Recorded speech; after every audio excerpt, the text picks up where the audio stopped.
Hey, welcome back to Fat Mama Physics. In this video, we're going to talk about similar triangles, so 6.4. This is building off of 6.3, which is similar polygons.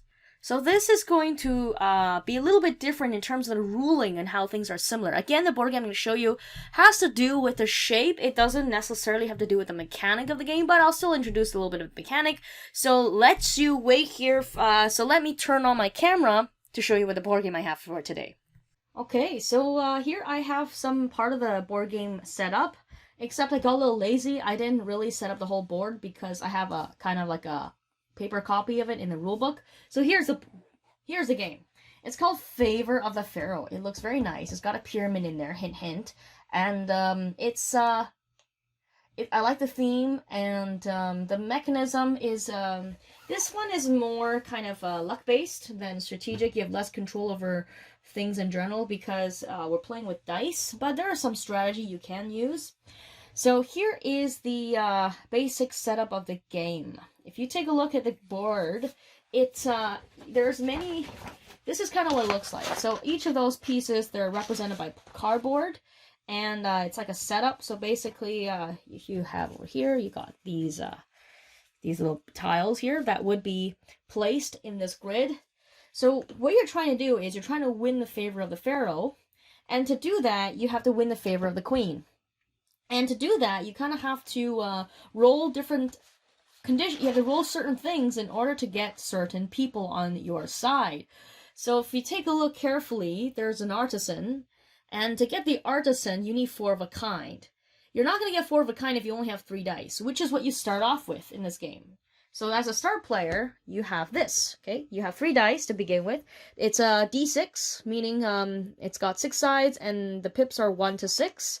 Depending on the people that you hire or you get on your team, they might have different sides. And notice my favorite one is not on here. It's the ship captain. The ship captain, it looks like this if you acquire him. So you get that die. If it says an arrow, you get this dice. And I believe he's a level 5 dude, which means you need like 5 of a kind or like a 1, 2, 3, 4, 5, 6, 7, sorry, 1, 2, 3, 4, 5 consecutive number combo as you roll the dice. So basically you need 5 dice to show you what exactly you want. Why do I like the ship captain is because whenever you get a set of dice, is what's going to happen on a given turn is you get your dice, you roll them. So let's say I have some crappy ones like this. Okay, and then every turn that I roll a die, every time I roll a die, I have to set one of them, at least one. These guys over here, these gray dice, they have to be set no matter what, so I'm locked with them. So I have to lock one dice every time I roll. I can choose to lock more if I want to, but I don't have to. These red dice, I can just continue rolling until I say, oh wow, that's a really perfect roll. I don't know what the probability of that is, but it's pretty high. This is a pretty good roll. This is 4 of a kind, and if I would get this here, I would get an artisan, which is 4 of a kind. I don't have it in front of me. Artisan's really cool die too. But the ship captain is my favorite because he's got different kinds of sides. This one is he's got 2 of these sides, which are nulls, which means they don't do anything. But he's got sides where he can allow you to re-roll any other die. This die allows this face to be anything you want. And this one, once you lock it, you get 2 additional dice. So, bam, you get 2 more dice to roll. Hey, double ones. Wow, I'm really good at rolling today. I should be playing this game. Okay, so this is kind of the idea. And once you get enough dice, you can try to win the favor of the queen, which you can see at the top is you need 7 of a kind to get the queen. So then once you get this queen, you get an extra die, which as it says, and it can be any pip you want whenever you decide to set it. And you do the final roll off with everyone that is playing. So usually the person getting the queen tends to have a bit of an advantage, but not necessarily. So that's kind of the gist of the game. So why did I pick this one for polygons? Sorry, for similar triangles. If you take a look at my pyramid, let me set this a little bit better. I also forgot to tell you about the scarabs. The scarabs are things you can acquire in the game. They look pretty cool. They allow you to do certain things, like you gotta re-roll this one. This one you gotta add a pip to a die, which is really helpful. Okay, so why is this a polygon? Or sorry, why is it similar? So if you take a look at my pyramid, notice the more dice that I acquire, the more I can lock them. And notice it kind of builds up this pyramid. And then if you take a look at this triangle, actually I build bottom to top, but if in an actual pyramid, well, in what I want to show you is this. For a triangle, like a pyramid, if I just start off with this base triangle here that you see, I have a starting triangle. Now all I have to do is I just need to expand the base. So notice I'm making the side lengths a little bit longer, but it doesn't matter if I'm making the side lengths longer. I still have a similar triangle. Why? If you take a look at the angles, first of all the angles are the same. As long as all the angles are locked in place, if I just make the base a little bit wider by pulling down the triangle a little bit, as long as I keep all the angles the same, then my side lengths will also stay proportional. It's as if the side lengths and the angles are coupled with one another, meaning if I increase one, I'm going to also increase the other as well.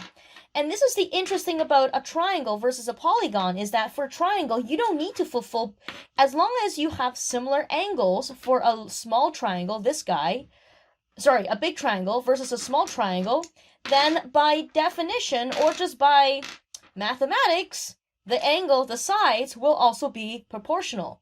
So it doesn't matter which condition you fulfill both as long as you fulfill one. The other one is if the side lengths are proportional, you have similar polygons, because if you have similar side lengths, then the angles will also be the same. That's very interesting about similar triangles. You only need to fulfill one or the other in order for you to have similar triangles, but for a polygon, you must fulfill both.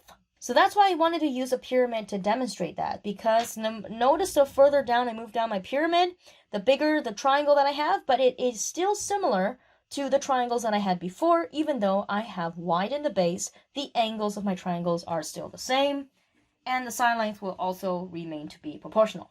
Time to pack the game away. Alright, here we go. We are back now. So, I'm going to echo what I just talked about in the board game about the big concept here that we are looking at. Is the fact that when you have similar triangles, all you need to do is you need to have all the angles be equal from the smaller one versus the big one. So in this diagram, notice this angle is similar to that one is similar to this one is similar to this one, which I'm just using random signs now. All you need to do is to have the same angles for the triangles to be similar. By definition, if the angles are similar in that sense, then the ratios of the lengths will also be equal as well. All the ratios, all the side lengths will be proportional. You only need to know one to know that the triangles are similar. So it's as if the side lengths and the angles are coupled. Okay, very interesting property. Okay, so we're going to move on, and knowing that, let's take a look at some examples. In this example down here, number 1 is very straightforward. We are just trying to figure out whether or not the triangles are similar. Probably what we need to learn from this example is the way how we communicate similarity on paper. Okay, for example, angle A over here is similar to angle Q, which is 75 degrees. Angle B is 62, which is similar to angle R, that is 62 degrees.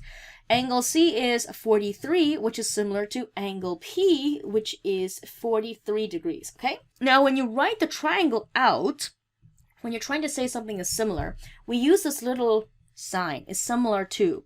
Notice it's different from equal. Equal is exactly the same. This is showing similar to. And notice that for a triangle, we use a triangle. ABC triangle is similar to angle QRP. Notice that the order in which the angles are said, the vertices of the triangles are communicated, represent the same order when it's the same order of which the angles are in for the other similar triangle. So A, B, and C on this, for example, the smaller triangle, we have A, B, and C. Angle 75, 62, 43 is going to be the same order for the QRP triangle. So Q is 75, R is 62, and P is 43. So notice that when you're communicating the order of the vertices in a triangle must be the same order in which the angles are the same for the similar triangle. Now for the sides, let's try to figure out whether or not which sides are corresponding to one another. AB, and I'm going to use purple, is this one over here, and oops, it should be A2B, okay? So then when you're recording the corresponding side, not only you have to get the correct side, you also need to communicate the same order of the letters that would occur for the similar triangle. So AB is 75 degrees to 62 degrees for the vertices. The similar side will be 75 here to 62 over here. That is QR.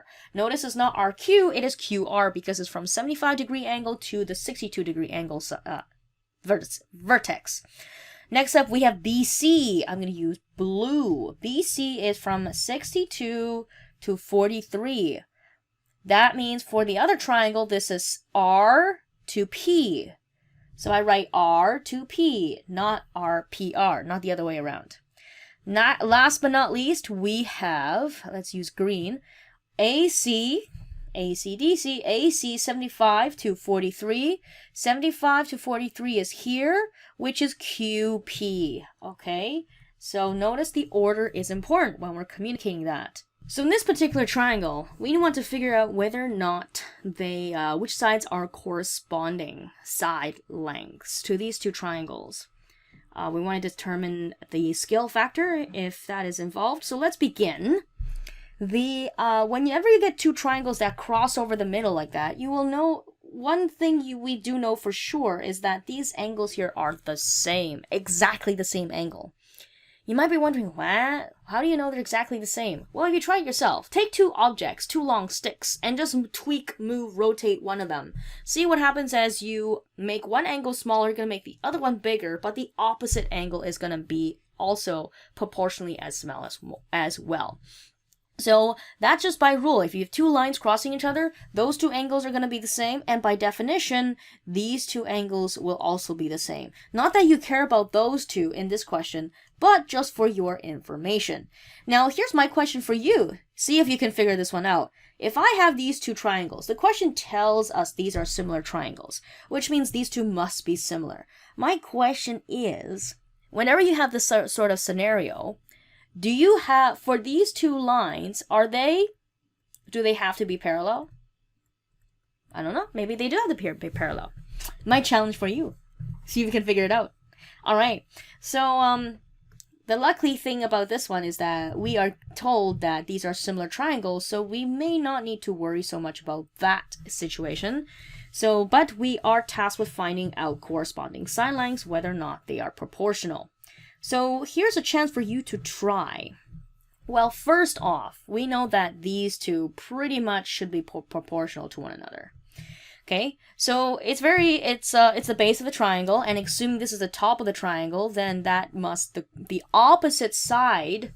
Usually, it's the opposite side of the angle corresponds to the angle itself. If you think about a triangle, imagine that the one edge of the triangle is like an alligator mouth. As the alligator mouth opens wider, it can eat more things. So the opposite side is going to also be longer. Imagine I have a smaller alligator mouth. The other side length of my triangle is also going to be smaller. So the side that is opposite to my angle corresponds to one another for the same triangle. So notice that this angle is going to correspond to this length. If this angle was smaller here, this length would also be smaller. Same with this one, okay? All right, so to compare all the other sides, then our first thought might be, well then, if these are similar triangles, then would these two sides be the same?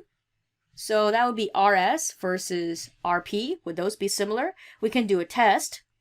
We know that the ratio we should get from the big one to the small one, we'll call this 1, we'll call this 2.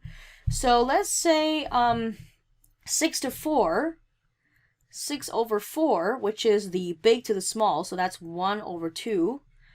Let's say if is this equal to the big one, which is 9, over 5. Are they equal?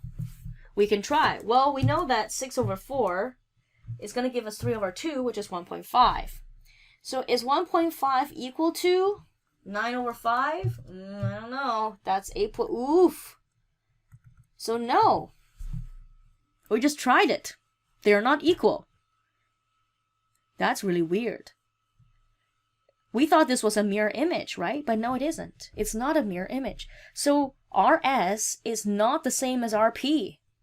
Oh, shoot. If it's not, then would it be RQ then? Maybe it is RQ. So let's try that out. Let's do another test. Again, we should get 6 over 4 is equal to, what is it, 9 over 6? Hey, these scale really well. If I take a look, if I reduce both sides, then this fraction simplifies to 3 over 2. 9 divided by 3 is 3. 6 divided by 3 is 2. Yes! So guess what? Side lengths RS is equal to RQ. And notice the order matters because I'm going from the middle of the triangle and out. Sorry, the top of the triangle and down. Which means the other corresponding side must be this one. From RT to RP. So RT must equal to RP by default because the bases are the same. The base lengths are not the same, are similar. The side of the corresponds to proportional. Okay, so our scale factor, in fact, is if you're scaling up, it's 1.5. So from 2 to 1, it's a scale factor scale up, and the scale factor is 1.5. Okay, since the corresponding sides are equal, the triangles. Okay, so since the corresponding sides are similar, therefore the triangles are similar. This one really should say, since the ratio of the corresponding sides are equal, the triangles are similar. We can also say that triangle STR is an enlargement of QPR with a scale factor of, this one has a scale factor of, wait, this is STR. STR is an enlargement. Okay, so if we're talking about enlargement, then we're talking about a scale factor of 1.5. Notice if we're talking about reduction, then I have to flip my ratio around. Okay, so we can use the properties of similar triangles to solve problems that involve scale, such as problems that involve lengths and not. Okay, so notice that if we have a similar triangle representing something in real life, then we can use our smaller scale drawing to extrapolate what it would be in real life. So this is the end of this first video. The next video, we're going to look at examples of when that happens. I also have a cool video that I have that I got from the Museo Galileo in Florence, Italy. Very fun. I don't know if I can show that, but anyways, next video. Thank you for watching. See you next time on Fat Mama Physics, signing out.